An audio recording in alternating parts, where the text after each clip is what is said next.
My name's Emma Cooks. I'm from Roopna in Victoria. I'm part of the Australian clay target shooting team and I'm studying teaching at La Trobe University in Bendigo. I've had a lot of people judge me without knowing me, because they hear that I'm a hunter or a clay target shooter. They think, oh, maybe she's not as good a person as what she might be. So sometimes I let them get to know me a bit better before I let on what I do. Generally, most people are pretty good. My whole family are members of the field and game, and I started going hunting with my dad and my cousins really young. And when I was probably about 5 years old, my mum and dad were really involved with Shepparton Field and Game and used to run the kitchen, and Dad was part of the conservation team, and I just used to hang out at the club. So I see hunters and members of the field and game as conservationists and people who really respect the environment and want to enjoy it at the same time.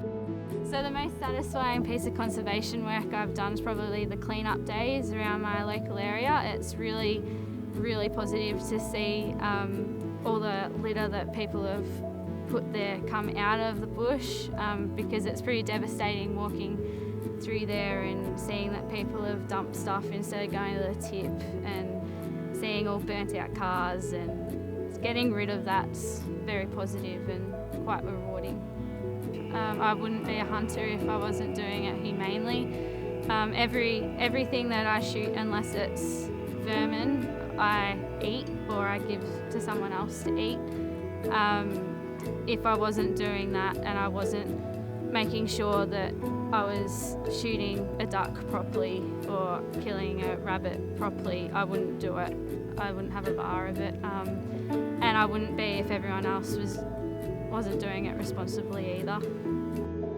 The most surprising thing that I've learnt being a member of Field and Game is probably how to relate to older people. Being a member of Field and Game, you kind of socialise with people who are younger than you, people who are the same age, and people who are a lot older. Like, I've been to shoots and I've shot with people who are 12, and I've gone to shoots and shot with people who are 104. So yeah, it taught me when I was a kid how to interact with people, particularly people who are older than me.